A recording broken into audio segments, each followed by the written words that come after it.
اس نے تو دہشت گردی کے لیے رکھا ہوا ہے ان کو، ان کے ساتھ سمبند بنائے ہوئے کہ پاکستان کو مارو پیٹو، پیسے دو، ٹریننگ دو، سارا کچھ، تو دنیا کے سامنے نہیں ہے۔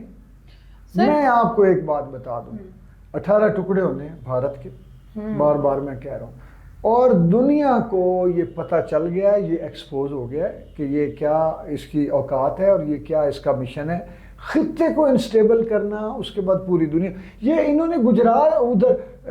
کینیڈا میں جا کے سکھ رہنماؤں کو قتل کیا ہے، یہ راہ نے کروایا ہے، برطانیہ کے اندر قتل کیا ہے۔ یہ صرف یہ خطہ ڈیسٹیبلائز نہیں کر رہے اپنا ہمارا ساؤتھ ایشیا، یہ وہاں جا کے بھی یہ ان کے کرتوت ہیں، تو یہ اب دنیا پہ کھل گیا ہے۔ سر یہ جو اب مسنگ پرسنز کی ہمیشہ سے آپ بات کرتے ہیں، سر یہ کیا ڈرامہ ہے مسنگ پرسنز کا، اور اب ختم کیوں نہیں ہو رہا؟ دیکھیں نا، جو لوگ اب کئی مسنگ پرسن وہ ملے ہیں کہ جو BLA میں تھے، شامل تھے، ادھر سے لوگوں پر قاتلانہ حملے، دہشت گردی، معصوم لوگوں کا قتل کرنا، شناختی کارڈ کر نکلوا کر مارنا، اس کے بعد جب وہ مارے گئے تو پتہ چلا یہ تو مسنگ پرسن تھے جن کا الزام سیکورٹی فورسز پر لگا ہوا تھا۔ یہ حقیقت ہے مسنگ پرسن۔ اچھا یہ بھی ہوتا تھا کہ پہلے وہ قتل عام کروا لیتے تھے، پھر اس کے بعد جب ان سے خطرہ فیل ہوتا تھا اپنی بندوں سے تو ان کو بھی مروا دیتے۔ وہ دہشت گرد کا کوئی دیر ایمان نہیں ہوتا، وہ تو ہر وقت وہاں پہ تو یہ اصول ہے کہ جو آدمی پہ ذرا سا شک ہے کہ یہ آپ کی انفارمیشن لیک کر دے گا، شک ہے، ڈاؤٹ ہے، تو گیا وہ، زندگی اس کی گئی، وہ تو خطرہ مول ہی نہیں لے سکتے۔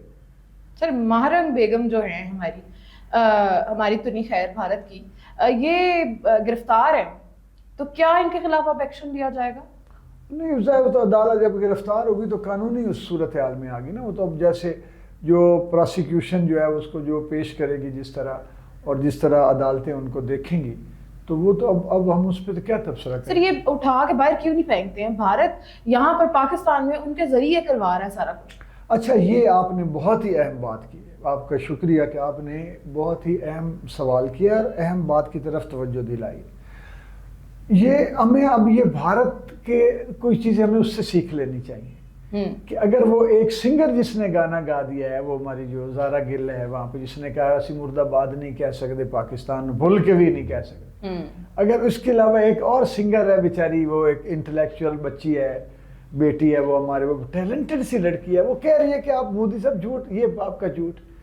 حکمرانوں یہ آپ کا جھوٹ، یہ فراڈ، تو یار آپ نے اس کی وہ شریعت ہی کینسل کر دی، اس کو ایک صحافی کی کر دی، خاتون کی کسی کی، ان کو آپ نے ان پہ پرچے کر دیے ہیں آپ نے۔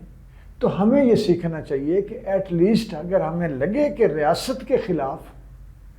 دہشت گرد کوئی کر رہا ہے، دہشت گردی کر رہا ہے، کوئی ریاست کے خلاف جو ہے وہ سازش میں ملوث ہے، ہم کچھ نہ اسے کہیں بھائی اسی ملک چلا جا جس ملک کے لیے تجھے تو کام کر رہا ہے، تو پاکستان اگر تجھے پسند نہیں، اس کی شریعت ختم کر، اس کو بھیج۔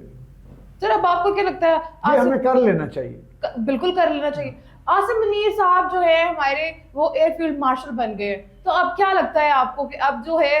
یہ جو گاؤں موت پینے والوں کا موت نکلے گا؟ پہلے میں آپ کو پہلی بات یہ بتاؤں کہ یہ اتنا ہماری یہ میرے، ورنہ تو مجھے حکمرانوں پہ شک ہی رہتا ہے کہ یہ ان کو نا وہ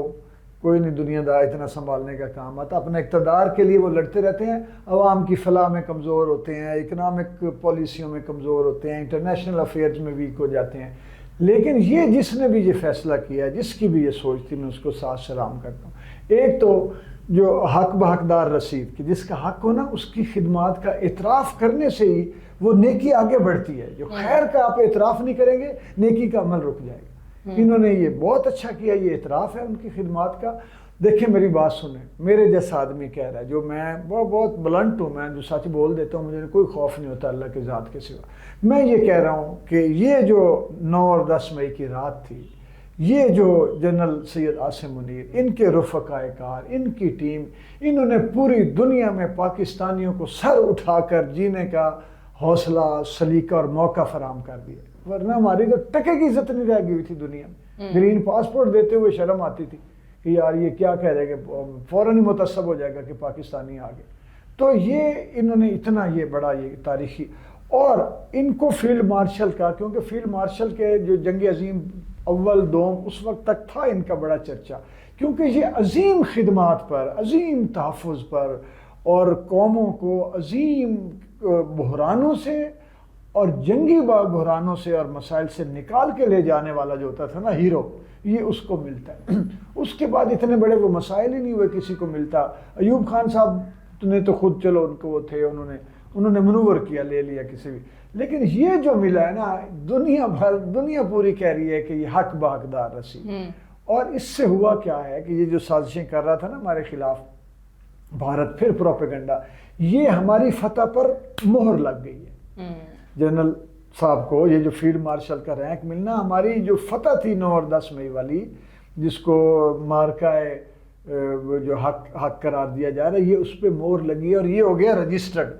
اور یہ اب رہتی دنیا میں ہے، عسکری، فوجی اور دفاعی تاریخ میں یہ تو بھائی سنہرے حروف سے لکھا جا چکا ہے۔ اور میں یہ سمجھتا ہوں کہ ہم ساری قوم کی طرف سے، میں ایک شاعر کے طور پہ نمائندہ آدمی ہوں، چونکہ شاعر لوگوں کا نمائندہ ہوتا ہے، میں کہتا ہوں کہ یہ پوری قوم کی طرف سے جنرل سید عاصم منیر، افواج پاکستان، حکومت پاکستان وقت جیسی بھی لولی لنگڑی ہے، جو بھی جس بھی طرح کے بھی فارم والی ہے، اور ہم سارے مسکین پاکستانی، سب کو مبارک میری طرف سے۔ بہت مبارک ہو۔ اسی کے ساتھ زلیخا ناصر کو دیجیے اجازت، ایک نئے پروگرام کے ساتھ دوبارہ حاضر ہوں گی۔ اللہ حافظ۔